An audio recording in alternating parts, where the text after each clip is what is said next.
चलिए भाई शुरू करते हैं फिर आज का chapter. Hey guys, it's Devesh Mishra and welcome back to another video. So आज हम शुरू करने जा रहे हैं भाई बीआरएम सीरीज का, जो हमने शुरू कर रखी थी। इस सीरीज का आज हम पढ़ने जा रहे हैं चैप्टर नंबर 5 और ये सीरीज बनाई जा रही है दिल्ली यूनिवर्सिटी के सेमेस्टर 6 वाले बच्चों के लिए स्पेशली। अगर आप एसएल में हो, रेगुलर में हो या एनसी वेब से हो या फिर आपका सेमेस्टर 6 हो या कोई भी हो, अगर आपके पास बिजनेस रिसर्च मैथोलॉजी करके सब्जेक्ट है 6 सेमेस्टर का, तो आप इस सीरीज को आराम से वॉच कर सकते हो। ये सीरीज आप लोगों के लिए मोस्ट इंपोर्टेंट होने वाली है। अब भाई सुनो, इस चैप्टर को पढ़ाने से पहले ना मैं ऑलरेडी बता दूं कि मैंने 4-5 चैप्टर कवर करा दिए हैं, 4 चैप्टर करवा दिए हैं। आज हम 5th चैप्टर कवर करने जा रहे हैं और उन 4 चैप्टर का लिंक मैंने डिस्क्रिप्शन के अंदर यानी प्लेलिस्ट का लिंक डिस्क्रिप्शन में मैंने मेंशन कर दिया है। तो आप डिस्क्रिप्शन से जाकर प्लेलिस्ट पे क्लिक करोगे तो आपको सारे चैप्टर्स लाइन वाइज शो कर जाएगा। आप वहां से हर एक चैप्टर को इजीली देख सकते हो। और एक और इम्पोर्टेंट चीज, अगर किसी को भी बिजनेस रिसर्च मैथोलॉजी के परचेज करने हैं नोट्स, यानी कि आपको बुक नहीं पढ़नी, वो जो 200-300 पेज की है और आपको शॉर्ट में जल्दी से अपनी प्रिपरेशन करनी है एग्जाम के लिए, तो नोट्स भी रेडी हो गए हैं। नोट्स का प्राइस है मिनिमम 150 रुपीज, जिसको पे करके आप 150 रुपीज पे करके नोट्स की पीडीएफ को भी बाय कर सकते हो। बाय करने के लिए कॉन्टैक्ट नंबर आपको डिस्क्रिप्शन में भी गिवन है और मैंने यहाँ पर बोर्ड के ऊपर मेंशन कर दिया है। इस नंबर पे जाके आप मैसेज करो कि सर नोट्स की पीडीएफ परचेज करनी है, प्राइस बता दो। जो भी प्राइस होगा वो पे करके आप नोट्स की पीडीएफ बाय कर सकते हो। नोट्स में आपको सारा शॉर्ट में इजी एक्सप्लेनेशन मिलेगा। 50 से 60 पेज के नोट्स मिलेंगे जिसमें आपको सारे चैप्टर्स कवर्ड मिलेंगे। आपको कोई अलग से मेहनत नहीं करनी पड़ेगी अगर आप नोट्स बाय करते हो तो। और अगर आप नहीं करना चाहते तो भाई कोई ऑप्शन नहीं है, फिर आपको अपने हाथ से उतारना पड़ेगा। तो अपने तैयार हो जाओ, पेन निकाल लो, कॉपी निकाल लो, नोटबुक निकाल लो और साथ के साथ में पढ़ाऊंगा, समझ समझ के नोट करना शुरू कर देना। ठीक है जी, चलिए शुरू करते हैं फिर आज की अपने चैप्टर नंबर 5 को, जिसका नाम है मेजरमेंट ऑफ स्केलिंग। आज हम पढ़ने जा रहे हैं मेजरमेंट। मेजरमेंट का मतलब होता है किसी चीज को मापना। ठीक है, अब मैं आपको नापना सिखाऊंगा आज इस चैप्टर में। नापना यानी कि किसी भी चीज को आप मेजर कर सकते हो, माप सकते हो। ठीक है, वो फुट्टे से मेजर नहीं करना, यहाँ मेजर अलग तरीके का होगा। मेजर कैसा, मान लो आपने सामने एक चाय की दुकान है, आपने चाय की दुकान से 1 कप चाय मंगाई और आपने उस चाय को पिया। अब मैं आपके पास आऊंगा और मैं आपसे पूछूंगा, अब आप मुझे ये बताओ कि अगर ये इस चाय का प्राइस 10 रुपए लिया आपसे और आपने 10 रुपए की 1 गिलास चाय पी है यानी 1 कप चाय पी है, मैं आपसे पूछूंगा कि आपको इस चाय को पीकर कितना सेटिस्फैक्शन मिला। यानी कि अगर आपको इसको रेटिंग करना हो चाय को, तो आप कितना रेट करोगे, 10 में से कितना रेट करोगे। जैसे 10 में से अगर आप 10 करते हो, इट मीन्स कि आपको बहुत ही ज्यादा सेटिस्फैक्शन मिला, आपको भर भर के उस चाय से सेटिस्फैक्शन मिला है। अगर आप उसको 10 में से आउट ऑफ 7 नंबर देते हो, आउट ऑफ 10 में से 7 नंबर देते हो, यानी कि 7 10 में से, तो यानी कि आपको चाय डिसेंट लगी है, एवरेज लगी है, सेटिस्फाई आप हो चुके हैं, बट इतना वेरी सेटिस्फाई नहीं हुए। अगर आप उसी जगह चाय को रेट करते हो 5, यानी कि आपको चाय एवरेज लगी है, ना ज्यादा अच्छी थी ना ज्यादा बुरी कह सकते हो। अगर उस जगह आप चाय को रेट देते हो 3 नंबर, 10 में से 3 नंबर देते हो, तो इसका मतलब ये है कि आपको चाय जो है वो बहुत ज्यादा बेकार लगी है। और अगर आप चाय को 1 नंबर देते हो 10 में से, तो समझ लो वो चाय पीने लायक नहीं थी, वो आपने चाय के नाम पर एक जहर का प्याला जो है वो पी लिया है। ठीक है, तो इस तरीके से रेटिंग सिस्टम काम करता है। जिस तरीके से रेटिंग सिस्टम काम करता है, इसी सिस्टम को हम आज पढ़ने वाले हैं। इसको हम बोलते हैं नॉर्मल टिपिकल लैंग्वेज में, बुक की लैंग्वेज में, कि ये होता है मेजरमेंट। क्या होता है? मेजरमेंट। अब मेजरमेंट करने के बहुत सारे अलग अलग टाइप्स बनाए गए हैं, अलग अलग फॉर्मूले बताए गए हैं कि अलग अलग तरीके से आप अलग अलग चीजों को मेजर कर सकते हो। ठीक है, अब मैं आपको एक और एग्जांपल देता हूं। आप एक लग्जरी होटल में गए हो, यानी कि एक लग्जरी होटल में खाना खाने गए हो, रेस्टोरेंट में गए हो, ऐसा मान लो।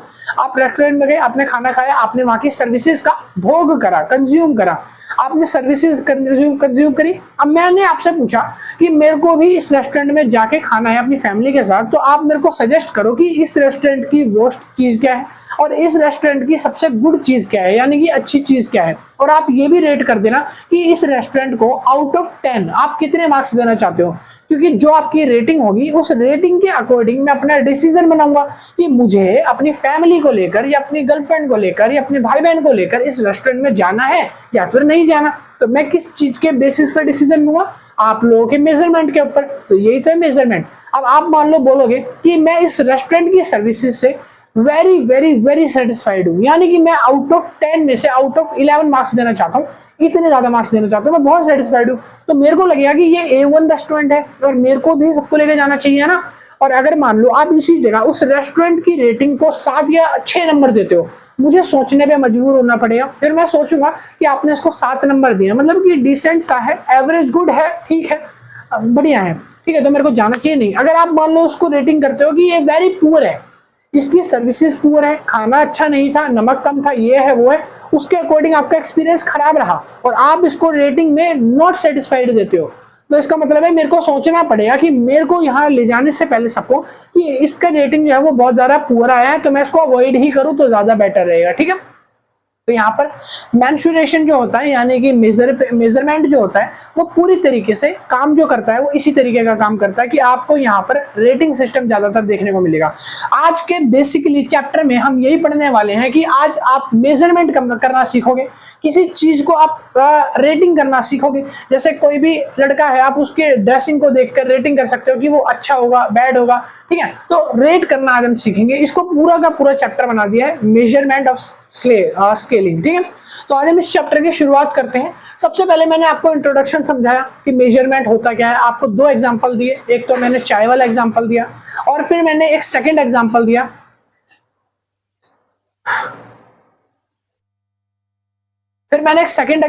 दूसरा जिसके अंदर मैंने आपको एक होटल रेस्टोरेंट का एग्जांपल दिया। अब सुनो, यहाँ पर मेजरमेंट का एक मोटा मोटा आपको इंट्रोडक्शन, एक आइडिया पता चल गया होगा कि मेजरमेंट होता क्या है। चलिए अब इसके टाइप्स की डिस्कशन कर लेते हैं कि मेजरमेंट के अलग अलग टाइप्स होते हैं। तो मेजरमेंट कितने टाइप्स के होते हैं, तो मैंने लिखा है मेजरमेंट होते हैं टोटल 4 टाइप्स के, 4 काइंड ऑफ मेजरमेंट स्केल। 4 तरीके होते हैं मेजरमेंट को मेजर करने के। पहला तरीका होता है नॉमिनल स्केल, और दूसरा तरीका होता है ऑर्डिनल स्केल, तीसरा तरीका आता है ये रहा इंटरवल स्केल, और चौथा तरीका आता है रेशियो स्केल। इन चारों स्केल को पढ़ के हम ये जानेंगे कि किस तरीके का मेजरमेंट किया जाता है, ठीक है। चलिए शुरू करते हैं नॉमिनल स्केल से। नॉमिनल स्केल क्या होता है, तो नॉमिनल स्केल क्या होता है, एक लेबलिंग होती है। नॉमिनल स्केल एक लेबल होता है जो हर एक रेटिंग सिस्टम के ऊपर लगा होता है। जैसे कि मान लो 1 2 3 4 5, ठीक है। या मान लो मैंने ना अपने हेयर्स का यानी कि मेरे बालों का, सबको पता है अलग अलग तरीके के बाल होते हैं, दुनिया में हजारों तरीके के बाल है, किसी के बोल्ड हैं, किसी के कुछ ज्यादा ग्रे हैं, किसी के व्हाइट है, किसी के ब्लैक है, किसी के ब्राउन है, तो बालों की कैटेगरी बहुत ज्यादा होती है। तो यहाँ पर नॉमिनल जो होता है ना, नॉमिनल स्केल क्या करता है, एक टाइप बना देता है, बालों का अलग से एक लेवल बना देता है कि type of hair colour. Type of hair colour के अंदर वो बहुत सारे अलग अलग तरीके के हेयर कलर के टाइप लिख देगा, ब्लैक है, ब्लॉन्ड है, और ग्रे है, व्हाइट है, ठीक है, पिंक है, येलो है, ग्रीन है, इस तरीके के उसको टाइप्स बना देगा अलग अलग। तो यहाँ पर लेबल क्या हुआ, मैंने बोला ना नॉमिनल स्केल लेबलिंग करता है। लेबलिंग वो टैग हो गया जो टाइप्स ऑफ हेयर कलर का है, वो टैग को लेबलिंग बोलते हैं। अब उस लेबलिंग के अंदर अलग अलग टाइप के हेयर्स आपको देखने को मिलेंगे। आपका जो भी हेयर कलर होगा आप उसको रेटिंग कर सकते हो, ठीक है। या फिर आप कस्टमर को सर्विसेज के according satisfied, very satisfied, average, not satisfied और डिससेटिस्फाइड जैसी कैटेगरी में डाल सकते हो। इसको लेबलिंग बोला जाता है, ठीक है। और यहाँ पर जो स्केल है, नॉमिनल स्केल है, ये कभी भी न्यूमेरिकल डेटा को कैलकुलेट नहीं करता। यानी कि अगर कोई भी चीज न्यूमेरिकल्स में दी जा रही है, नंबर्स में दी जा रही है, तो ये कैलकुलेट नहीं करता। जैसे मैंने आपको बोला, आपने सामने वाली दुकान से एक वड़ा पाव खरीद के खाया, अब आप उस वड़ा पाव को रेट करो 10 में से कितना आया, तो 10 में से आप 8 दे रहे हो, 7 दे रहे हो, 6 दे रहे हो, तो ये क्या है, नंबर्स में आप दे रहे हो। और जो नॉमिनल डेटा है यानी नॉमिनल स्केल है, वो क्या कहता है कि हम नंबर्स में स्केलिंग नहीं करते। क्या कहते हैं, हम नंबर्स में स्केलिंग नहीं करते। 1 मिनट भाई,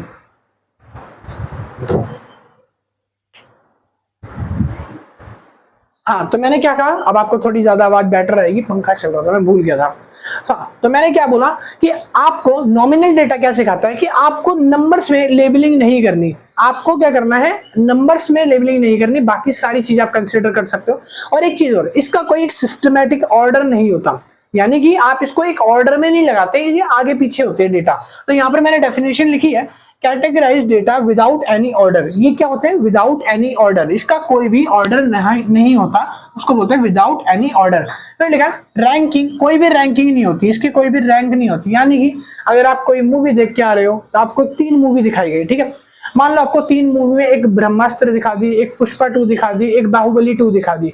अब आप उसको रैंक में नहीं लगाओगे कि आप उसको सिस्टमैटिक तौर पर असेंडिंग ऑर्डर में नाम के अकॉर्डिंग, जैसे बाहुबली का बी है, पुष्पा का पी है, तो बी वाली आगे आएगी, पी वाली पीछे आएगी, कोई रैंक नहीं करेगा। सिर्फ ऐसे बीच में खुला छोड़ दो, रैंडमली आप कोई पिक कर लो, उसकी रैंडमली आप क्या कर दो, नॉमिनल स्केलिंग कर दो। ठीक है, तो यहाँ पर क्या होता है, इस तरीके से होता है। ना ही यहाँ पर ऑर्डर होता है, ना ही यहाँ पर रैंकिंग होती है। और ये सिंपलेस्ट स्केल होता है, सबसे सिंपलेस्ट स्केल होता है, फॉर्म होता है, तरीका आपको रेटिंग करने का। ठीक है, क्या है, categorise are there is no numerical significance. यहाँ पर कोई भी न्यूमेरिकल सिग्निफिकेंस नहीं होता, नंबर्स में सिग्निफिकेंस नहीं होता। हाँ, नंबर्स में हो सकता है, बट कैसे होगा वो समझ लो। जैसे कि मान लो 1 2 3 है, 1 2 3, यहाँ पे लिख दिया मैंने वेरी गुड, वेरी गुड, यहाँ पे मैंने लिख दिया एवरेज, ठीक है, और यहाँ पे मैंने लिख दिया डिसलाइक, मैंने लिख दिया डिसलाइक। ये है, इसका मतलब है कि बहुत अच्छा, एवरेज का मतलब है डिसेंट, और डिसलाइक का मतलब है बुरा। अब मैंने यहाँ पर 1 2 3 लिख दिया। अब आप बोलोगे ये नॉमिनल डेटा का एग्जांपल है। अब आप बोलोगे कि भैया इसमें तो न्यूमेरिकल आ रहे हैं, आप बोल रहे हो इसमें न्यूमेरिकल नहीं है, बट इसमें न्यूमेरिकल आ रहे हैं। भाई न्यूमेरिकल ना, ये जो चीजें हैं इसको लेबलिंग बोला जाता है, इसको तो लेबलिंग बोलेंगे। क्या बोलेंगे, लेबलिंग। हमें ये देखना है, लेबलिंग से कंसीडर नहीं करते हम डेटा। हम डेटा कहां से उठाते हैं, हम डेटा इसके स्केल से उठाते हैं, यानी कि जो एक्चुअल में पूछा गया है, वेरी गुड, एवरेज और डिसलाइक, हमारा डेटा ये है। ये तो सिर्फ लेबलिंग है, उसको नंबर करा गया 1 2 3, एक रैंक दे दी गई उसको, जबकि इसमें रैंक नहीं होती। ठीक है, अब आप बोलोगे आपको रैंक बोल रहे थे अभी नहीं होती। यार रैंक कहने का मतलब है कि आप लाइन से उसको नहीं अरेंज करते, बीच बीच में रखते हो। अगर मैं मान लो ये वेरी गुड है, इसको नीचे रख दूं, या डिसलाइक को ऊपर रख दूं, या एवरेज को कहीं और आगे पीछे कर दूं, बिना रैंकिंग के कर दूं, तो भी मेरा वो ठीक ही रहेगा, तो भी मैं उसको कहूंगा इस तरीके का। ठीक है, और यहाँ पर ये रैंकिंग नहीं है, कहीं इसको समझो, ना ये नंबर है और ना ये रैंकिंग है, इसको लेबलिंग बोली जाती है। समझ आया? तो यहाँ पर ना नंबर्स होते हैं, ना रैंकिंग हो सकती है, ना ऑर्डर हो सकते हैं नॉमिनल डेटा में। ठीक है, बस इसमें सिर्फ आप ये देख सकते हो एग्जांपल के तौर पे, जेंडर जैसे मैंने लिखा है, मेल है, फीमेल है, अदर है। अब मेल को आप आगे रखो या फीमेल को पीछे रखो, कोई जरूरी बात नहीं है यहाँ पर, क्योंकि रैंकिंग यहाँ पर नहीं होती है, ऑर्डर यहाँ पर नहीं लगाया जाता। आप मेल को आगे रख लो, आप फीमेल को पीछे रख लो, आप फीमेल को आगे रख लो, आप मेल को पीछे रख लो, ट्रांसजेंडर को उसके पीछे रख लो, कोई दिक्कत नहीं है, कोई आफत नहीं आ रही। ठीक है, तो आप कैसे भी इसकी ट्रांसजेंडर वगैरह की आप लेबलिंग कर सकते हो। अब यहाँ पर आप मेजरमेंट कैसे करोगे, आपने एक कैटेगरी बना दी मेल की, एक फीमेल की, एक अदर्स की। अब जो भी मेल है आप बोलोगे कि आप 100 लोगों को कंटिन्यू लेके आए हो, उन 100 लोगों में से आप बोलोगे जितने भी मेल हैं वो हाथ खड़ा करो, तो मेल जो होंगे वो हाथ खड़ा करेंगे, है ना। और जो बोलेंगे फीमेल, अब आप बोलोगे कि जितनी भी फीमेल्स हैं वो अपना हाथ ऊपर करो। ठीक है, भाई मैं फीमेल नहीं हूं, ठीक है, मैं बस बता रहा हूं। सुनो, मेरे पर यार शक कर रहे हो, बताओ। सुनो, कह रहा है एक मेल है, एक फीमेल है, एक अदर्स है, तो मेल फीमेल का जो भी डेटा होगा आप इस तरीके से कलेक्ट करके इसमें फीड कर सकते हो। ये एग्जांपल है किसका, नॉमिनल डेटा का। इसमें ना कोई रैंकिंग है, ना कोई ऑर्डर है, किसी भी ऑर्डर के हिसाब से आगे पीछे नहीं लगाया, ना कोई रैंकिंग और ना कोई नंबर है। ठीक है, आगे लिखा type of fruit. Type of fruit में मैंने लिखा एप्पल, बनाना, मैंगो। एप्पल, बनाना, मैंगो को आगे पीछे कर लो, रैंकिंग में नहीं डाला मैंने, बिना रैंकिंग के होते ना, तो आप मैंगो को आगे कर लो, एप्पल को पीछे कर लो, बनाना को आगे कर लो, कहीं भी कुछ भी कर लो। ठीक है, तो ये क्या है, सबसे सिंपलेस्ट फॉर्म होती है नॉमिनल। फिर तीसरा मैंने लिखा हेयर कलर का टाइप, ब्लॉन्ड है, ब्लैक है, व्हाइट है, ग्रे है। आप आगे पीछे कर लो अपने हिसाब से, आप ग्रे को आगे कर लो, आप व्हाइट को आगे कर लो, कोई दिक्कत नहीं आ रही, कोई आफत नहीं आ रही। ठीक है, आराम से तसल्ली से करेंगे, हाँ तसल्ली से उतारेंगे। ठीक है बहन और भाई, सुनो अब यहाँ पे लिखा है use mainly for labelling variable. यहाँ पर लेबल वेरिएबल का यूज किया जाता है, यानी कि इनको बताने के लिए, यानी कि टाइप्स ऑफ हेयर को बताने के लिए जो टाइप्स ऑफ हेयर का वर्ड लिखा है मैंने, हेयर कलर टाइप, इसको लेबलिंग बोलते हैं। और उसके साथ साथ ये जो वर्ड लिखा है टाइप ऑफ फ्रूट्स, ये जो फ्रूट्स का टाइप है इसको लेबल बोलते हैं, कि हमने कैटेगरी बना दी, एक लेबल लगा दिया कि ये टाइप ऑफ फ्रूट है, ये टाइप ऑफ हेयर है, और उसके नीचे उसके टाइप डाल दिए। ठीक है, तो ये होती है लेबलिंग। तो यहाँ पर लेबलिंग करी जाती है। आगे आ जाते हैं ऑर्डिनल स्केल पे। आपको नॉमिनल समझ आ गया, ऑर्डिनल स्केल समझो। कह रहा है categorise data with a meaningful order, जहां पर आप कैटेगराइज डेटा को, जो भी डेटा होगा उसको एक ऑर्डर में रखोगे, एक सीक्वेंस में रखोगे। जैसे कि मान लो क्लास में 3 बच्चे टॉपर आते हैं, एक होता है फर्स्ट, एक होता है रैंक सेकंड पे, एक होता है रैंक थर्ड पे। जब भी अवार्ड दिया जाता है टॉप 3 को मिलता है, तो आप क्या ऐसे कर सकते हो, टॉप 1 वाले को नीचे खड़ा कर दो, टॉप 2 वाले को उससे ऊपर एक सीढ़ी पे, और टॉप 3 वाले को एक सीढ़ी ऊपर खड़ा कर दो। ऐसे करते हो नहीं, यहाँ पर ऑर्डर, जो ऑर्डिनल डेटा होता है उसका इस्तेमाल किया जाता है। और ऑर्डिनल डेटा कहता है कि आपको ना हर चीज रैंक में लगानी है, एक ऑर्डर में लगानी है। अगर कोई बच्चा फर्स्ट आया है तो उसको फर्स्ट वाली स्टेज पे खड़ा करो, अगर सेकंड है तो उसके नीचे, और थर्ड है तो उसके नीचे। तो आपने क्या करा, एक रैंक लगा दी, फर्स्ट ऊपर, सेकंड नीचे और थर्ड उसके नीचे। तो अब ये रैंक बन गई है, इसको बोलते हैं हम क्या, ऑर्डर में लगाना, यानी ऑर्डिनल डेटा। अब यहाँ पे लिखा है but the interval between value of not equal to known. हम ये नहीं पता लगा सकते कि फर्स्ट और सेकंड के बीच में जो इंटरवल है, यानी जो वैल्यू का गैप है, वो कितना है। मान लो एक बच्चा फर्स्ट आया है जिसके 520 नंबर आए हैं, एक बच्चा सेकंड आया है जिसके 400 नंबर आए हैं, और एक बच्चा थर्ड आया है जिसके 200 नंबर आए हैं। अब फर्स्ट वाला और सेकंड वाले के बीच का जो गैप है, यानी कि फर्स्ट और सेकंड में कितना कम है, वो चीज यहाँ पर नहीं बताई जाती। सिर्फ ये बताया जाता है कि ये बच्चा फर्स्ट है, ये बच्चा सेकंड है। कितने नंबर से फर्स्ट और सेकंड आ रहा है, जैसे कि मान लो ये 20 नंबर लाया और ये 19.5 लाया, या 19.9 नंबर लाया सेकंड वाला, इससे कितना नीचे है, तो वो चीज हम नहीं गैस कर सकते। यहाँ पे ऑर्डिनल डेटा की यही प्रॉब्लम होती है कि यहाँ पर आप वो इंटरवल वैल्यू, मतलब कितने नंबरों से वो कम है, वो नहीं पता लगा सकते। ठीक है, तो आप सिर्फ रैंक कर सकते हो, आप सिर्फ ऑर्डर में लगा सकते हो, बट आप ये देख सकते हो कि फर्स्ट कौन आया, सेकंड कौन आया, थर्ड कौन आया। हाँ, कितने नंबर से फर्स्ट वाला सेकंड वाले से फर्स्ट आया है, वो आप चेक नहीं कर सकते यहाँ पे। ठीक है, लिखा है डिफरेंस बिटवीन रैंक्स। इनकी रैंक्स के बीच में एक डिफरेंस होता है जो कि एक इंटरवल कहलाता है। इनकी रैंक्स के बीच में एक डिफरेंस होता है। अगर डिफरेंस नहीं होगा तो ये ऑर्डिनल थोड़ी बनेगा। अगर खुद सोचो, अगर फर्स्ट वाला सेकंड वाले के नंबर बराबर होंगे तो दोनों एक ही स्टेज पे खड़े होंगे ना, दोनों अलग अलग थोड़ी किए जाएंगे खड़े। तो यहाँ पर ऑर्डर बनाने के लिए डिफरेंस रखा जाता है। अब यहाँ पर अगला एग्जांपल समझते हैं इसका, कस्टमर सेटिस्फेक्शन। देखो मैंने कस्टमर सेटिस्फेक्शन का एग्जांपल शुरू में दिया था, होटल वाला, याद है? ठीक है, अब दूसरा देख लो, कस्टमर सेटिस्फेक्शन। आप किसी होटल में गए, आपने पूछा कि यहाँ का रूम का रेट क्या है, आपने रूम लिया, आपने कंज्यूम करा, आपने सर्विसेज यूज करी। अब आप अगले दिन बाहर निकले और आपसे मैंने पूछा कि मेरे को भी इस होटल में ठहरना है। अब आप मेरे को रैंक करके बताओ कि इसकी जो सर्विसेज है, कस्टमर की सर्विसेज जो प्रोवाइड कर रहे हैं, उसका आप सेटिस्फाइड लेवल आपका कितना है। तो आप देखो कुछ गिने चुने जवाब दोगे। या तो आप बोलोगे कि मैं इससे बहुत खुश हूं, यानी वेरी सेटिस्फाइड, बहुत ज्यादा खुश हो, है ना, इतने ज्यादा खुश हो कि आप उस पर 10,000 की जगह 20,000 लुटाने को तैयार हो। ठीक है, उसके बाद लिखा है सेटिस्फाइड, यानी कि आप उससे थोड़े कम खुश हो बट वेरी सेटिस्फाइड से थोड़े से कम कह रहा है। उसके बाद न्यूट्रल हो सकता है, यानी कि आपका जवाब होगा चला जा भाई ठीक है, अरे जा भाई जा, ठीक है, बस न्यूट्रल जवाब है, कोई ज्यादा इतना एक्साइटेड में नहीं है। ठीक है, अब यहाँ पर डिससेटिस्फाइड क्या होगा, आपसे किसी ने पूछा कि आपने होटल का रूम यूज किया, आपको सर्विस कैसी लगी, आप डिससेटिस्फाइड हो, आप बोलोगे अरे मत ही पूछ भाई, रात को लाइट चली गई थी पूरे टाइम, तो इसका मतलब आप डिससेटिस्फाइड हो उस चीज से। यहाँ आता है वेरी डिससेटिस्फाइड। अब आपसे कोई पूछेगा कि भाई होटल का रूम की सर्विस कैसे लगी, अरे मत पूछ भाई, गंदगी इतनी हो रखी है, ठीक है, रूम में लाइट नहीं है, पूरे दिन मच्छर खा गए, एक चद्दर भी बदबू मार रहा है बादशाह।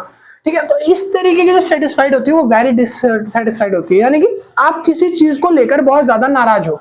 ठीक है, और यहाँ पर आप इस तरीके की कस्टमर सेटिस्फैक्टर को एक लाइन में, एक रैंक में, एक ऑर्डर में लगा सकते हो, यानी कि पहले सेटिस्फाइड, अनसेटिस्फाइड, एवरेज और डिससेटिस्फाइड और वेरी डिससेटिस्फाइड। इस तरीके का आप रैंक बना देते हो, एक लाइन बना देते हो जिसको आप कस्टमर की रेटिंग कहते हो। ठीक है, और इस रैंक को, इस ऑर्डर को हम बोलते हैं कि ये ऑर्डिनल डेटा है। दूसरा एग्जांपल समझते हैं, एजुकेशनल लेवल, जो मैंने अभी आपको समझाया था।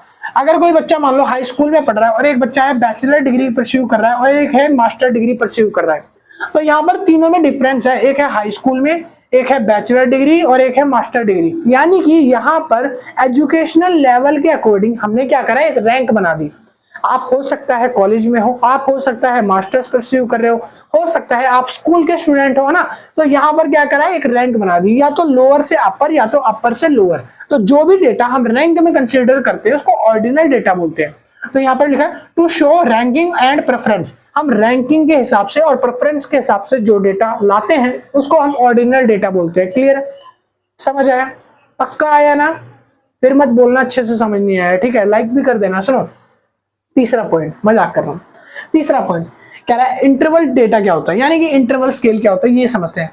कह रहा है measure data with equal interval between value but no true zero points. कह रहा है कि यहाँ पर ना हम दो डेटा को मेजर करते हैं और दोनों डेटा के बीच में एक इंटरवल गैप मिलता है हमको। ठीक है, जैसे कि मास्टर जी ने बोला कि आज जिस बच्चे का रोल नंबर 10 है और जिस बच्चे का रोल नंबर 20 है, 10 से लेके 20 तक जितने भी बच्चे हैं वो आज अपनी कॉपीज चेक करवाएंगे। टीचर ने क्या बोला कि आज मैं होमवर्क चेक करूंगा, तो जो बच्चा 10 से लेके 20 रोल नंबर के बीच में आ रहा है वो सारे आ जाओ कॉपी लेके चेक करा लें। कल जो है वो 20 से लेके 30 तक के बच्चे आ जाना। परसों जो है 31 से लेके 40 तक के बच्चे आ जाना। तो इसमें मास्टर जी क्या कर रहे हैं, हर दिन मास्टर जी 10 बच्चों की कॉपी चेक कर रहे हैं, है ना। हर दिन बच्चे 10-10 करके आ रहे हैं। तो यहाँ पर एक इंटरवल गैप बन गया 10-10 का। कितना का? 10-10 का गैप बन गया, यानी कि मास्टर जी हर दिन 10-10 के गैप पर कॉपी चेक कर रहे हैं। अब ये जो गैप है, इंटरवल गैप है, इसको बोलते हैं कि ये इंटरवल स्केल की टेक्निक है। किसी चीज को मेजर करने के लिए आप उसके गैप को कंसीडर कर सकते हो। गैप जो है वो स्टेबल है, ध्यान से देखोगे ना, मैंने जो आपको एग्जांपल दिया टीचर वाला, इसमें गैप स्टेबल है। गैप जो है वो चेंज नहीं हो रहा कि मास्टर जी आज 10 से 20 को बुला रहे हैं और कल 20 से 40 को बुला रहे हैं, यानी कि 20 बच्चों को बुला लिया डायरेक्ट, फिर 30 को बुला लिया। नहीं, मास्टर जी एक साथ एक बराबर इक्वलिटी करते हैं। वो डेमोक्रेसी में विश्वास रखते हैं, लोकतंत्र में, कि सबको जो है एक तरीके से ट्रीट करा जाए। तो यहाँ पर सबको 10-10 के इंटरवल पे बुलाया जा रहा है। तो इंटरवल स्केल क्या कहता है कि आप अगर किसी चीज को मेजर करते हो, उसका जो इंटरवल है, गैप है, वो अगर सेम आता है तो वो इंटरवल स्केल होता है। फॉर एग्जाम्पल आपको एग्जाम्पल देते हैं, बुक वाले जो एग्जाम्पल है, पहला है टेम्परेचर। अगर आप मान लो टेम्परेचर चेक कर रहे हो, कह रहा है 20 degree Celsius is warmer than 10 degree Celsius. आपको ये पता ही है 20 डिग्री सेल्सियस जो है वो ज्यादा अधिक गर्म होता है 10 डिग्री सेल्सियस के मुकाबले। ये तो सबको पता है। अगर कोई 10 डिग्री सेल्सियस की चीज है और उसके बाद एक 20 डिग्री की सेल्सियस की चीज है, तो यहाँ पर इंटरवल कितने का आया? 10 से 20 का इंटरवल, यानी कितने का इंटरवल आया? 10 का इंटरवल 10 का आया। और अब ये आप बोल सकते हो ना कि 10 डिग्री वाले से ज्यादा गर्म है 20 डिग्री वाला, और 20 से ज्यादा गर्म कौन होगा? 30 वाला। फिर 10 का आगे गैप कर दो, फिर 30 से ज्यादा गर्म कौन होगा? 40 वाला, है ना। इस तरीके से आप इंटरवल एक्सचेंज करते रहते हो, ठीक है। अगला एग्जांपल समझो, आईक्यू स्कोर का। आईक्यू स्कोर दिया हुआ है, कह रहा है बिटवीन 100 to 110 और 110 to 120 5 बच्चे हैं जिनका एक मॉक टेस्ट लिया जा रहा है, या बोल सकते हो जिनका एक आईक्यू टेस्ट लिया जा रहा है। उनका एक स्कोर आया, आईक्यू स्कोर 5 बच्चों का। मान लो किसी बच्चे का स्कोर आया है 100 से लेके 110 के बीच में, आईक्यू स्कोर 100 से लेके 110 के बीच में, और किसी का आया है 110 से 120 के बीच में, ठीक है। यहाँ पर आईक्यू स्कोर कभी भी किसी का 0 नहीं हो सकता। हर किसी के पास दिमाग है, क्योंकि वो अनाज खाता है, और अगर कोई अनाज खा रहा है तो यहाँ पर हम कह सकते हैं कि उसका आईक्यू 0 नहीं होगा। यहाँ तक कि आदिवासी ने भी चिंगारी से लकड़ी में आग लगा के आग लगाना सीख लिया था। तो हम कैसे कह सकते हैं कि किसी बच्चे का आईक्यू एकदम गोबर हो सकता है? नहीं हो सकता भाई, ठीक है। आप कुछ ना कुछ तो दिमाग लगाओगे ही ना। अगर मान लो आपको पता है आग में हाथ डालने से आपका हाथ जल जाता है, तो अगर आप आग में हाथ डाल रहे, हाथ जल रहा है आपका, तो क्या हटाओगे नहीं? अगर आप हटा रहे हो, इट मीन्स कि आपके अंदर आईक्यू है, आप समझदार हो, आप आग से जल रहे हो, इसलिए आपको हटाना पड़ा। आपकी स्टिमुली वर्क अच्छे से कर रही है, आपका बॉडी सर्कुलेशन, जो ब्लड सर्कुलेशन है वो ज्यादा अच्छे से चल रहा है, आप पूरा दिमाग का इस्तेमाल कर पा रहे हो, तभी आपने हटाया होगा, है ना। आप अगर मान लो नहीं हटा पा रहे, तो दो ही सिचुएशन होती है, या तो आप पागल हो, ठीक है, और या तो आप आशिक आवारा हो, ठीक है भाई। क्यों? क्योंकि अगर मान लो कोई लड़की आपको मना कर रही है कि भाई मेरे को तो अच्छा नहीं लगता, बार बार पीछे पड़ा, तो फिर आशिक आवारा ही होते हैं। दो ही कंडीशन बनती है, या तो आप पागल हो, मेंटल हो, आपका आईक्यू नहीं है, या तो आप आशिक आवारा हो।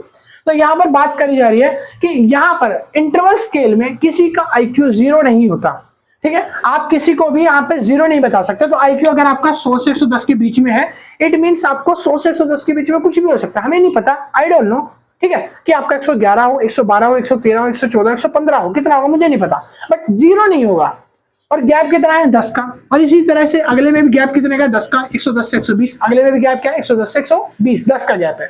इंटरवल स्केल कहता है कि गैप भी बराबर होगा और आईक्यू कभी किसी का 0 नहीं होगा। और आईक्यू के साथ साथ यहाँ पर बोला गया है साफ साफ, कह रहा है नो ट्रू 0 पॉइंट, इसमें कोई भी 0 पॉइंट नहीं होता।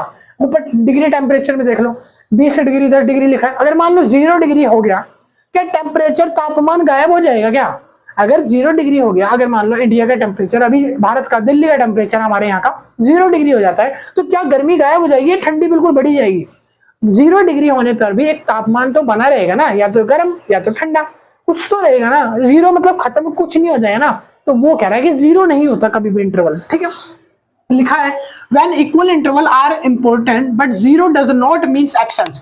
0 का मतलब ये नहीं होता कि कोई चीज बिल्कुल एब्सेंस हो गई है, यानी कि कोई चीज बिल्कुल खत्म हो गई है, ठीक है। आपको मैं बोलूं, एक देखो एक तरीका होता है, जैसे टीचर है ना, एक बच्चे को फटकार लगाता है, डांट लगाता है, तो क्या बोलता है? अरे तू तो पागल हो गया, बिल्कुल प्यार से बोलता है ना, अरे तू तो बिल्कुल पागल हो गया है। पागल होने का इट मीन्स ये नहीं है कि उस बच्चे को अब पागल खाने घोषित डालना पड़ेगा और वो बच्चा पागल हो गया। आपकी मम्मी प्यार से बोलती होगी, कोई काम आपने उल्टा सीधा कर दिया, आपने पानी की बोतल गिरा दी, आपने मम्मी की नेल पॉलिश तोड़ दी, आपने मम्मी के कॉस्मेटिक यानी कि मेकअप किट यूज कर ली गलती से, यानी कि आपने मम्मी से बिना पूछे मैगी ऑर्डर कर दी, कुछ मंगा लिया स्विगी ब्लिंकिट से, और मम्मी आप पे गुस्सा हो गई, भड़क रही है। कोई भी कारण हो सकता है, एक्स नंबर ऑफ रीजन हो सकते हैं आपके ऊपर भड़कने के। ठीक है, मम्मी ने बोल दिया आपको बर्तन मांजने को, आप बैठ के रील स्क्रॉल कर रहे हो, है ना, नहीं कर रहे आप काम। अब यहाँ पर मम्मी आपको क्या बोलेगी, ये लड़की तो पागल हो गई या ये लड़का तो पागल हो गया, इसको बाहर से संभालना नहीं हो रहा था, ये लड़का पागल हो गया। पागल का मतलब ये नहीं है कि मम्मी अब आपको घोषित कर चुकी है पागल, अब आपको पागल खाने वाली गाड़ी आएगी और उसमें भर के पागल खाने डाल देगी। वो तो तब होता ना जब आपका आईक्यू खत्म हो जाता, जीरो हो जाता। आपके अंदर आईक्यू है बट वो एक स्टेटमेंट है। जब कोई गुस्सा प्रकट करता है उसके लिए बोला जाता है, प्यार वाली स्टेटमेंट है कि आप बोले जाते हो कि पागल हो गया क्या भाई। पागल मतलब ये नहीं आईक्यू खत्म हो गया, तो जीरो नहीं होता वो आईक्यू। मेरे कहने में पागल का मतलब है कि वो आईक्यू पागल होना मतलब जीरो, वो जीरो नहीं होगा, एब्सेंस नहीं होगा, वो चीज कभी भी जीरो एब्सेंस नहीं होगी। इंसान के अंदर आईक्यू तो रहेगा। ठीक है, अगर आपको खुजली लग रही है और आप खुजला रहे हो ऐसे पीठ पे बंदर की तरह, तो आपके अंदर आईक्यू है। मैं बताता हूँ कैसा। आप बोलोगे खुजली से आईक्यू क्या लेने देना। अगर आपकी खुजली हो रही है और आप खुजला रहे हो, इट मीन्स आपको समझ आ रहा है कि मेरी पीठ पे खुजली करनी है मेरे को, तो आईक्यू तो है ना, दिमाग तो है। आईक्यू खत्म कब होता कि जब आपको खुजली लग रही है और आप कुछ इधर उधर देख रहे हो, कुछ समझ ही नहीं आ रहा मैं करूँ क्या इस खुजली को निपटाने के लिए, आपको नहीं समझ आ रहा भाई, जीरो आईक्यू है। तो इंटरवल स्केल आपको समझ आ गया होगा अच्छे तरीके से। ठीक है, आप ज्यादा एग्जांपल मत मांगा करो, ज्यादा एग्जांपल मांगते मैं फ्लो में आगे टॉपिक से चला जाता हूँ। ठीक है, सुनो आगे लिखा है रेशियो स्केल क्या होता है। रेशियो स्केल पढ़ते हैं क्या होता है, ये भी एक मेजरेशन की टेक्निक है, यानी कि मेजरमेंट टेक्निक है। रेशियो स्केल में आप क्या होता है, आप चीजों को ना जमा घटा गुणा भाग सब चीजें कर सकते हो। रेशियो स्केल में आप जमा घटा गुणा भाग सारी चीजें कर सकते हो। यहाँ पे लिखा हुआ है, कह रहा है लाइक इंटरवल स्केल, ये इंटरवल स्केल की तरह हैगा but with is true zero, ये ट्रू जीरो के साथ आता है। आप इसकी जीरो को मान सकते हो कि ये जीरो जीरो है। ऊपर वाले में क्या बोला था मैंने कि जीरो को कोई भी एब्सेंस नहीं मान सकते। जीरो आने का मतलब ये नहीं है कि आप बिल्कुल पागल घोषित कर दिए गए हो, आपके अंदर वो चीज है ही नहीं, आईक्यू ही नहीं है, जीरो आ गया तो यहाँ पर मगर क्या है, जीरो की ट्रू वैल्यू मानी जाती है। अगर जीरो आया तो वो चीज आपके अंदर खत्म है, आप ऐसा मानते हो। किसमें, रेशियो स्केल के अंदर मानते हो ऐसा। कह रहा है कि पॉइंट अलाउइंग फॉर रेशियो, इसको आप रेशियो में अलाउ करते हो। कह रहा है इट हैज ऑल प्रॉपर्टी, इसके अंदर सारी प्रॉपर्टी होती है। कौन कौन सी प्रॉपर्टी बोलिए, पहली है ऑर्डर, कि आप इसको ऑर्डर में देख सकते हो, यानी कि ऑर्डिनल, ये वाली प्रॉपर्टी है। फिर लिखा है इक्वल इंटरवल, इसके अंदर इक्वल इंटरवल है, इंटरवल भी इक्वल है, तो यानी कि ये वाली प्रॉपर्टी भी है। तो एक ये वाली होगी, एक ये वाली होगी। फिर क्या है एंड एब्सोल्यूट जीरो, और इसके अंदर का जो जीरो होता है ना, वो एब्सोल्यूट जीरो का मतलब होता है जीरो।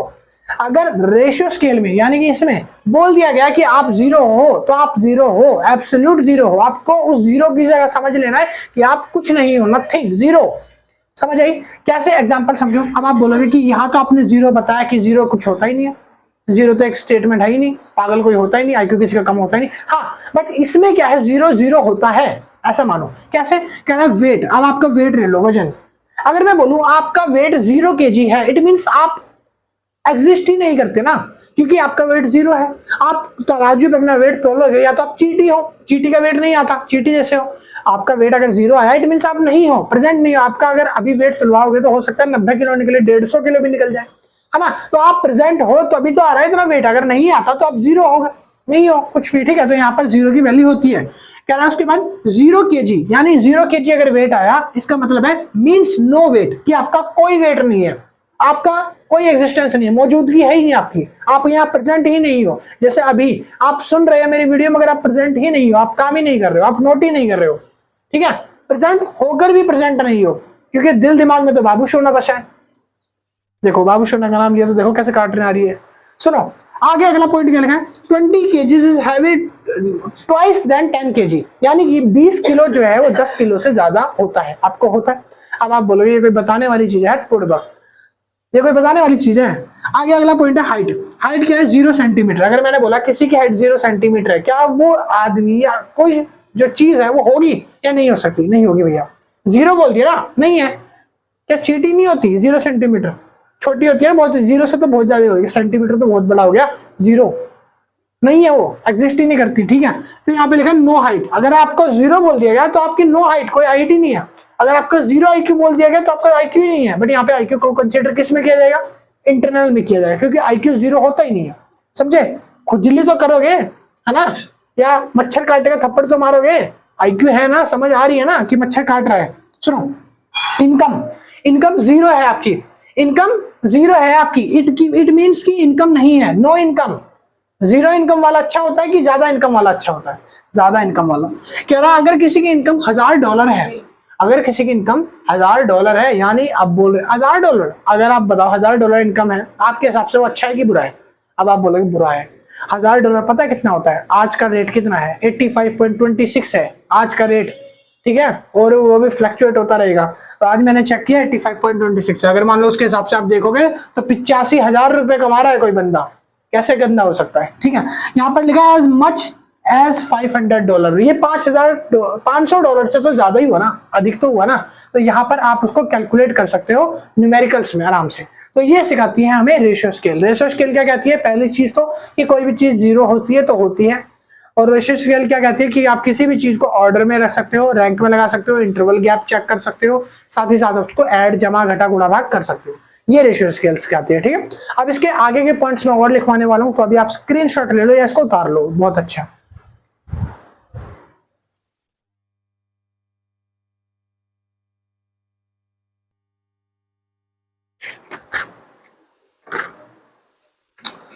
चलिए भाई शुरू करते हैं। अगला पॉइंट है हमारा यहाँ पे scale of measurement of constructs है, ठीक है। तो scale of measurement of constructs में हमें ये बताया जाएगा कि यहाँ पर कितने अलग अलग तरीके से हम लोगों के सेटिस्फैक्शन को मेजर कर सकते हैं। तो इसके बेसिकली 3 मेथड हैं जो आपकी बुक में लिखे हैं। पहला लिखा है लाइकार्ट स्केल। लाइकार्ट स्केल का मतलब होता है कि अगर आपको कोई चीज पसंद आती है तो आप उसको रेटिंग कैसे करते हो, तो वो होता है लाइकार्ट स्केल। लाइकार्ट स्केल को अगर मैं आपको नॉर्मल एग्जांपल में समझाऊं, बिल्कुल छोटा सा एग्जांपल दूंगा। देखो एग्जांपल यहाँ पे मैंने लिखा हुआ है कि अगर मान लो आपने कोई चीज खाई, यानी कि आपने एक आइसक्रीम खाई, मैंने आपको एक आइसक्रीम दी, आप इसको टेस्ट करो और बताओ कि आइसक्रीम का टेस्ट कैसा लगा।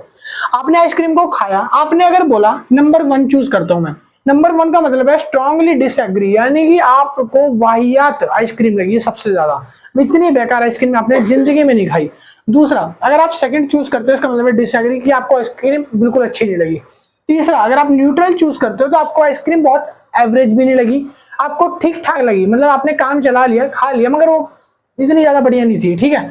उसके बाद आता है फोर्थ, यानी कि एग्री। अगर आप किसी चीज से एग्री हो, बहुत ज्यादा एग्री हो कि आपको आइसक्रीम बढ़िया लगी भाई, ठीक है, तो वह एग्री आता है। अगर आपने 5th नंबर चूज किया है, यानी कि स्ट्रांगली एग्री, इसका मतलब है कि आपको उस आइसक्रीम को और खाने का मन है, आप उसके बिना रह नहीं पा रहे हो, आप उसके बिना अपनी नसें काट लोगे, आप उसके बिना कुएं में छलांग दे दोगे, मतलब कुएं में कूद के जान दे दोगे। मैंने छलांग दे दोगे क्या दिया, ठीक है। यहाँ पे लिखा है स्ट्रांगली अगर आप एग्री हो किसी चीज से। उसके बाद यहाँ पे लिखा है इसके एडवांटेजेस क्या होते हैं। इसके 3 एडवांटेजेस होते हैं, फायदे क्या होते हैं लाइन काट के। पहला, सिंपल और इजी होता है यूज करने में, यानी कि आप अपने किसी भी डेटा को आराम से कंपेयर कर सकते हो, यूज कर सकते हो। दूसरा, आप फ्लेक्सिबिलिटी देख सकते हो कि यहाँ पर अपने हिसाब से फ्लेक्सिबिलिटी चेंज होती रहती है, जैसे लोगों के परसेप्शन बनते हैं वैसे फ्लेक्सिबिलिटी बदलती रहेगी। तीसरा पॉइंट आता है क्वांटिफेबल। क्वांटिफेबल मतलब होता है कि यहाँ पर आप चीजों को नंबर्स की फॉर्म में ना जानकर, बट आप उनके एक रेटिंग को पहचान सकते हो, आप उनका एक एवरेज आंसर जान सकते हो कि ये चीज मुझे प्रेफर करनी चाहिए या ये मेरे को अवॉइड करनी चाहिए, तो वो आप जान सकते हो। अगला पॉइंट उसके बाद आ जाता है सिमेंटिक डिफरेंशियल स्केल। क्या होता है? सिमेंटिक डिफरेंशियल स्केल के अंदर 2 चीजों पे फोकस किया जाता है। पहली चीज होती है इमोशनल और दूसरी चीज होती है कॉग्निटिव, ठीक है। इमोशनल और कनेक्टिव के बेसिस पर अगर आप किसी चीज को जज कर रहे हो या डिसीजन बना रहे हो तो वो कहलाती है सिमेंटिक टैगिंग, यानी सिमेंटिक स्केल के ऊपर। फॉर एग्जांपल, अगर मैं आपको 2 फोन्स देने की बात करता हूं, मैं आपको बोल रहा हूं कि अगर आपने ये काम कर दिया तो मैं आपको 2 फोन में से कोई एक फोन दूंगा, आप कौन सा चूज करोगे वो बताओ। मैंने पहला बोला कि मैं आपको रियलमी का फोन दूंगा, दूसरा मैंने बोला कि मैं आपको एक आईफोन दूंगा, तो आप दोनों में से कौन सा चूज करना पसंद करोगे, या तो रियलमी या तो आईफोन। तो नॉर्मल सी बात है, लोग इमोशनल में बहकर ये देखते हैं कि दोनों में से कौन सा ब्रांड अच्छा है। अगर आईफोन अच्छा है तो आप लोग क्या बोलोगे कि भैया आईफोन की तरफ जाएंगे हम लोग। तो यहाँ पर आपने इमोशनल होकर, यानी कि उस ब्रांड की परसेप्शन वैल्यू को देखकर, ब्रांड की गुडविल देखकर, और आपने बहुत सारे फैक्ट सोचकर कि भाई आईफोन में कैमरा अच्छा मिलेगा, आईफोन है दिखाने में भी अच्छा लगेगा, ऐसे बाबू को शो कर सकते हैं ना कि आईफोन देगा, आईफोन ले रखा है मैंने, तो यहाँ पर इसलिए आपने आईफोन चूज किया। तो इमोशनल में बहकर या कनेक्शन में बहकर। तो यहाँ पर इसके टाइप हो गए मॉडर्न या ओल्ड फैशन। आप पहली चीज तो क्या देखते हो, आप अगर आपको कोई चीज लेनी है तो आप 2 चीजों में कंफ्यूजन रहते हो। पहले या तो मॉडर्न, यानी कि हम कोई नई चीज खरीदें, या कोई ओल्ड फैशन की चीजें खरीदें। इस चीज में अगर आप कनेक्शन बिठा रहे हो, यानी इस तरीके से आप इमोशनल होकर सोच रहे हो, तो ये सिमेंटिक टेक्निक है। दूसरा, आप रिलायबल और अनरिलायबल चीज को लेकर कंफ्यूज हो कि मेरे को ये वाला लेना चाहिए या ये वाला, ये रिलायबल रहेगा या नहीं रहेगा, ये कंपनी जो है अच्छी है या नहीं है, तो उसके हिसाब से आप देखते हो। तीसरा, एक्सपेंसिव और चीप के हिसाब से, अगर आपका बजट कम है तो आप चीप की तरफ जाओगे, अगर आपका बजट वहीं पर हाई है यानी बजट ज्यादा है तो आप एक्सपेंसिव की तरफ जाओगे, यानी कि आपको एक ब्रांड चाहिए, एक्सपेंसिव फोन दिखाना है आपको, तो आप एक्सपेंसिव की तरफ जाओगे। तो ये इसका एग्जांपल है। तीसरी टेक्निक आ जाती है हमारी थर्ड टेक्निक, जिसका नाम है स्टेपल स्केल।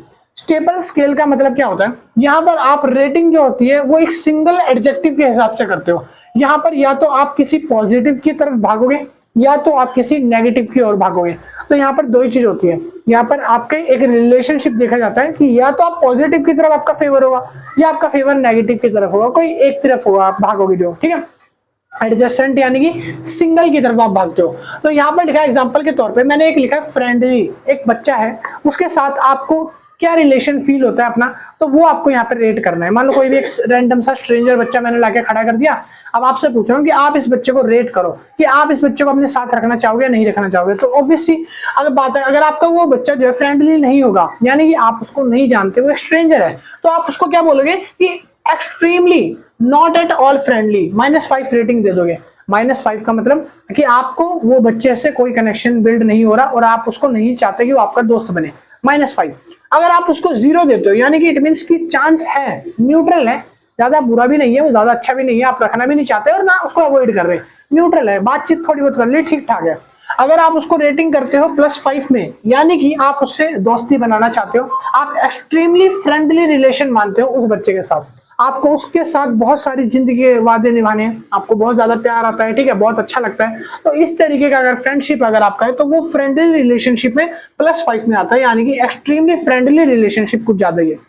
समझ आया? तो हम इस तरीके से हम ये देखते हैं कि हम किसी चीज के प्रति नेगेटिव सोचते हैं या पॉजिटिव सोचते हैं, वो सोच हमारी स्टेपल स्केल कहलाती है, जो कि हम रेटिंग करते हैं उसको पॉजिटिव या नेगेटिव स्केल्स के अकॉर्डिंग, ठीक है। अब लास्ट पॉइंट आपकी बुक का रह गया, जो कि है रिलायबिलिटी एंड वैलिडिटी। अब हम इन दोनों को समझने वाले क्या होता है। देखो, रिलायबल का मतलब क्या होता है,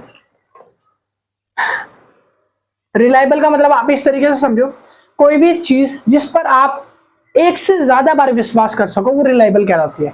मान लो अगर आपका दोस्त है, वो आपसे एक बार झूठ बोलता है, आप एक बार विश्वास कर लेते हो, आपका दिल तोड़ देता है, दूसरी बार फिर वो आपका दिल तोड़ देता है और तीसरी बार फिर वो आपका दिल तोड़ देता है, तो आपकी पास से वो रिलायबिलिटी जो है ना उसके ऊपर की वो खत्म हो जाएगी। आप सोचोगे कि यार ये बार बार मेरा दिल तोड़ रहा है, यार ये बार बार मेरे को चीट कर रहा है, धोखा दे रहा है, तो मैं इसको छोड़ ही दूं, मूव ऑन करते हैं इससे, ठीक है, तो आपका दिल उससे भर जाएगा। तो इसको बोलते हैं रिलायबिलिटी। रिलायबिलिटी यानी कि आप जितनी 2 से ज्यादा बार, कम से कम 2 से ज्यादा बार अगर आप उसको टेस्ट करो और सेम आंसर आ रहा है वही जो पहली बार आया था, इट मीन्स कि वो रिलायबल है। इसको एग्जाम्पल से ऐसे समझते हैं, एक मान लो थर्मामीटर है, अगर आप उसको चेक करते हो अपना फीवर नापने के लिए, थर्मामीटर से अपना फीवर नापते हो, अब पता चलता है फीवर 105 आया, आप दोबारा चेक करते हो, फिर आता है 104, फिर आप दोबारा चेक करते हो, फिर आता है 104.5। तो इसका मतलब है कि थर्मामीटर जो है वो रिलायबल है, यानी कि छोटा मोटा ऊपर नीचे हो रहा है, वो हो सकता है आपका गर्मी की वजह से हो रहा हो, टेम्परेचर की वजह से थोड़ा ऊपर नीचे हो रहा हो। हाँ, अगर आप रिलायबल नहीं होगा तो कैसा होगा कि अगर आपने थर्मामीटर यूज किया आपने फीवर नापने के लिए, पहली बार थर्मामीटर शो कर रहा है कि आपको फीवर नहीं है, आपको 95 है, फिर दूसरी बार आपने चेक किया तो आपको 100 शो कर रहा है और तीसरी बार 105 सीधा शो कर रहा है। इसका मतलब कि आपका थर्मामीटर जो है वो डिवाइस जो है वो अनरिलायबल है, उस पर आप ट्रस्ट नहीं कर सकते, तो ये कारण होता है रिलायबल का। अब रिलायबल को दो तरीके से, 2 टाइप से मेजर किया जाता है। पहला टाइप होता है test rest reliability. Test rest reliability का मतलब क्या है, इसका मतलब समझते हैं। यहाँ पर क्या होता है, आप एक लोगों के ग्रुप को एक टेस्ट देते हो, यानी कि कोई टास्क देते हो कि आप लोग ये टास्क करो। जब वो पहली बार वो टास्क को करते हैं और जो रिजल्ट आता है, फिर उन्हीं लोगों के ग्रुप को आप एक बार दूसरी बार फिर टास्क असाइन करते हो, फिर जब वो रिजल्ट आता है फिर आप उनको तीसरी बार टास्क देते हो और तीसरी बार का रिजल्ट निकाल लेते हो। तो आपने कितने रिजल्ट निकाले, आपने निकाला रिजल्ट 1 यानी कि R1, आपने रिजल्ट 2 निकाला और रिजल्ट 3 निकाला। अब इन तीनों टेस्ट को आप क्या करते हो, आप इसका कंपैरिजन करते हो, ठीक है, आप क्या करते हो, इसका कंपैरिजन करते हो। कंपैरिजन करके ये निष्कर्ष निकालते हो कि हर बार टेस्ट लेने के बावजूद इस ग्रुप का क्या कोई ऐसा डेटा मिलता है कि जो बिल्कुल अनरिलायबल हो, जो बिल्कुल हटके आ रहा हो बाकी इन दोनों बार से। आप हर बार अगर डेटा निकाल रहे हो और हर बार डेटा आपका सेम आ रहा है, हर बार आपका डेटा जो है वो सेम आ रहा है, बार बार रिलायबल उस पे है, तो आपका जो ग्रुप है वो क्या होगा, एकदम ट्रस्टेबल होगा। यस, देखना हो गया होगा। एक मिनट भाई,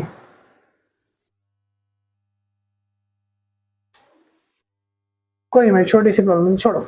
हाँ, अब हम बात करने वाले हैं रिलायबल। आपको समझ आ गया, मैंने टेस्ट का एग्जांपल दिया कि आपने बार बार टेस्ट लिया, एक ग्रुप का बार बार टेस्ट लिया जा रहा है, पहली बार, दूसरी बार और तीसरी बार।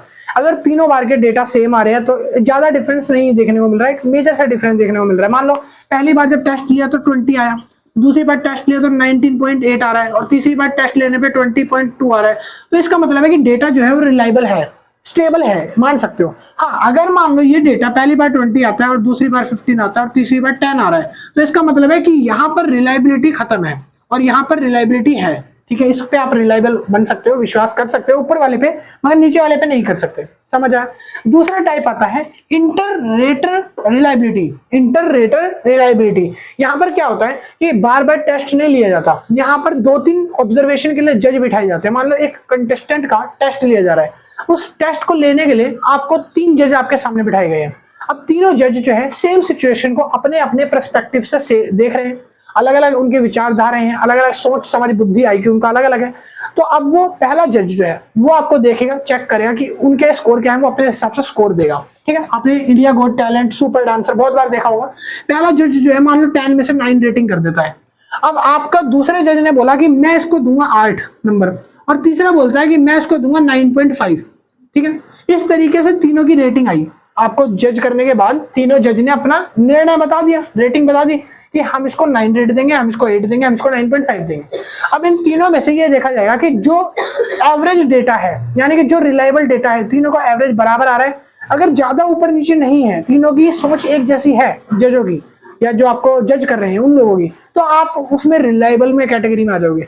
अगर तीनों की जजमेंट जो है बहुत ज्यादा सिमिलर नहीं आती, जैसे कि मान लो पहला बोलता है कि मैं आपको 9 दूंगा, दूसरा बोलता है कि मैं आपको 6 दूंगा और तीसरा बोलता है मैं आपको 4 दूंगा, इस तरीके से आपको नंबर देता है। ठीक है, आपके टैलेंट के बेस पर। अब आपको यहाँ पर ये देखना है कि जो डेटा है वो रिलायबल नहीं है, बहुत ज्यादा डिफरेंस आ रहा है, तो यहाँ पर कह सकते हो कि इंटर-रेटर रिलायबिलिटी नहीं है। क्लियर है, दोनों एग्जांपल समझ आए। चलिए अब बात कर लेते हैं टाइप्स ऑफ वैलिडिटी की। ये टाइप है, टाइप्स ऑफ वैलिडिटी। मैंने रिलायबिलिटी बता दिया, अब वैलिडिटी समझो क्या होता है। वैलिडिटी का मतलब होता है आपने किसी चीज को बनाया और आप अगर उस चीज को उसी काम के लिए इस्तेमाल कर रहे हो जिसके लिए वो बनाया गया है, तब उसको कह सकते हो कि ये जो है वैलिड है, यानी ये वैलिडिटी के अंदर आता है। अगर कोई चीज आपने बनाई और उस काम में आप यूज ही नहीं कर रहे हो, जैसे फॉर एग्जांपल ये मार्कर है, इस मार्कर को बनाया गया है कि बोर्ड पर मैं लिख सकूं आराम से पढ़ाने के लिए। अगर इस मार्कर का यूज मैं कहीं गड्ढे में ऐसे किसी को मारने के लिए कर रहा हूँ या पेन से घोंपने के लिए कर रहा हूँ किसी को, तो भाई इससे क्या होगा कि ये रिलायबल नहीं है, ये इनवैलिड डिवाइस है। फिर तो जिस चीज के लिए इसको बनाया गया है ये वो काम कर ही नहीं रहा। जिस चीज के लिए जिसको बनाया गया है अगर वो काम कर रहा है, जैसे थर्मामीटर है, ठीक है, थर्मामीटर से आपको बनाया गया थर्मामीटर को, क्योंकि वो आपका टेम्परेचर चेक कर सकता है, बुखार वगैरह चेक कर सकता है। अगर आप बुखार चेक कर रहे हो तो वो वैलिड डिवाइस हुआ, वैलिडिटी उसकी हो गई। अगर वो थर्मामीटर आप BP शुगर चेक करने में यूज कर रहे हो, तब वो इनवैलिड डिवाइस कहलाएगा, यानी उसकी वैलिडिटी उस जगह नहीं मानी जाएगी क्योंकि उसको बनाया उस जगह के लिए नहीं गया है। समझ आया? सिंपल सा कहने का मतलब, मोटा मोटी बात ये है, वैलिडिटी मतलब होता है जिस काम के लिए जिसको बनाया गया है उसको वही काम करने दिया जाए। अगर कोई दूसरा काम करता है तो वो इनवैलिड कहलाएगा। बस इतनी सी बात है। इसके 3 टाइप मैंने लिखे हैं। पहला आता है कंटेंट वैलिडिटी। आप कंटेंट वैलिडिटी कैसे कर सकते हो? तो देखो, कंटेंट वैलिडिटी का आप एग्जांपल लेके समझते हैं। एक स्कूल है जहां पर एक इंग्लिश का टेस्ट लिया जा रहा है बच्चों का। एक स्कूल में इंग्लिश का टेस्ट लिया जा रहा है बच्चों का, इंग्लिश टेस्ट, ठीक है। अब उनको ये देखा गया है कि इंग्लिश टेस्ट में क्या क्या चीजें आती हैं, और इंग्लिश टेस्ट को लेने की बेसिक नीड होती है 4 इसके पिलर होते हैं जिस पर ये टेस्ट लिया जाता है। पहला होता है रीडिंग, ठीक है, दूसरा होता है राइटिंग, तीसरा होता है लिसनिंग और चौथा होता है स्पीकिंग, ठीक है।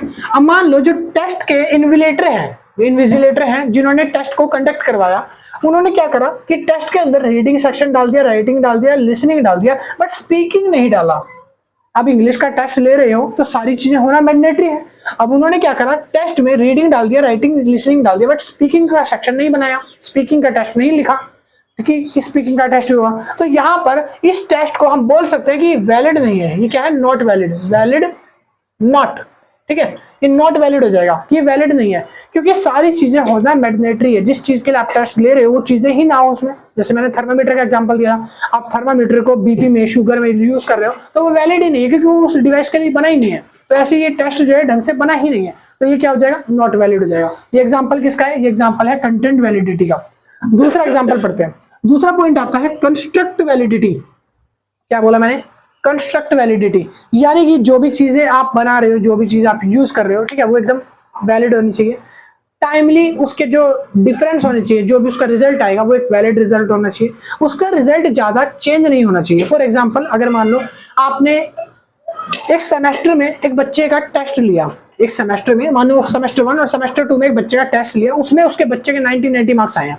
अब आपने उसको पुराने मार्क्स उठा के देखे, यानी कि जब उसने CUET दिया था उसके मार्क्स उठा के देखे, CUET में इस बच्चे के 40 मार्क्स थे, 40% बन रहे थे, अब इसके 90 बन रहे हैं।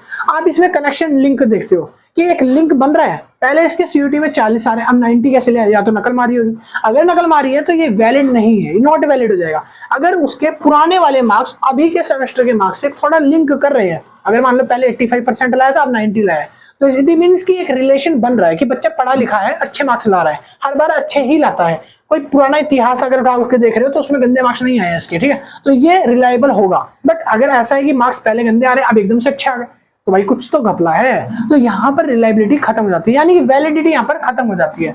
और यही सेम चीज को थोड़ा सा एलोबरेट कर दोगे तो क्रिस्ट्रियन, यहाँ पे लिखा है जो क्रिस्ट्रियन रिलेटेड वैलिडिटी बन जाता है। इसी चीज में आप यहाँ पर अगर मान लो कि किसी पिछले 6-7 महीने का डेटा उठा के देख लेते हो कि 6-7 महीने में जो यूनिट टेस्ट हुए हैं, जो मॉक टेस्ट हुए हैं, उसमें किसी बच्चे के मार्क्स कम आ रहे हैं और एकदम से सेमी पेपर में उसके मार्क्स बड़े आ जाते हैं, तो यहाँ पर डेटा जो है वो इंटरलिंक नहीं हो रहा, यानी कि ये नॉट वैलिड है, नॉट वैलिड डेटा है। वैलिड डेटा कब होगा, जब वो इंटरलिंक भी सही से करेगा, यानी कि जो 6 सेमेस्टर है उसमें भी मार्क्स अच्छे आए हैं और अभी भी अच्छे आ रहे हैं, तो वो एक बराबर डेटा हो गया। अगर मान लो 6 सेमेस्टर में बुरे आ रहे हैं और एकदम से अच्छे आ गए, तो भाई कुछ गुझोल झपाटा घपला होगा, इट मीन्स कि डेटा जो है वैलिड नहीं है। तो ये था आपका वैलिडिटी टाइप्स, और मैंने सारे समझा दिए और ऊपर आपको रिलायबिलिटी बता दिया। रिलायबिलिटी यानी कि आपके जो टेस्ट वगैरह, आप जो भी मॉक टेस्ट वगैरह कर रहे हो या जो भी आप चीजें कर रहे हो, उसको जब कोई जज करेगा तो उसमें ज्यादा चेंजेस ना हो उसमें, ठीक है। तो ये समझ आ गया। तो भाई फाइनली आपका चैप्टर नंबर 5 जो है वो यहाँ पर खत्म होता है। ये आपका लास्ट टॉपिक था बुक का, मैंने सारे पॉइंट्स आपको समझा दिए। आई विश आपको वीडियो बहुत पसंद आई होगी, सारी चीजें कॉन्सेप्ट क्लियर हो गए होंगे आराम से। और अब आप बैठ के अपने खुद से नोट्स नोटबुक में आराम से नोट डाउन करो, कॉपी लो, पेन लो, नोट करो आराम से बैठ के। मैं मिलता हूँ नेक्स्ट वीडियो में, यानी कल के दिन चैप्टर 6 के साथ अगले पार्ट में। और अभी के लिए इतनी, थैंक यू, कीप वॉचिंग। और हाँ, अगर किसी को भी नोट्स वगैरह बाय करने हैं तो उसके लिए आप कॉन्टेक्ट कर सकते हो व्हाट्सअप नंबर पे। व्हाट्सअप नंबर का लिंक मैंने व्हाट्सअप नंबर डिस्क्रिप्शन में भी है और बोर्ड पे ये मेंशन कर दिया, ये रहा। इस नंबर पे जाके आप पता कर लेना। मिनिमम प्राइस 150 रुपीज रखा गया है, डिस्काउंट वगैरह लग के 130-40 में मिल जाएगा, 150 बाकी है। और अगर आपको पता कर लेना, व्हाट्सएप का प्राइस पे करके नोट्स के लिए व्हाट्सएप पे ही, और आपको PDF वो वहीं पे मिल जाएगी, शेयर कर दी जाएगी। और जो बच्चे नहीं लेना चाहते वो यहाँ से आप नोट डाउन कर सकते हो, उतार सकते हो आराम से, कोई दिक्कत नहीं है भाई।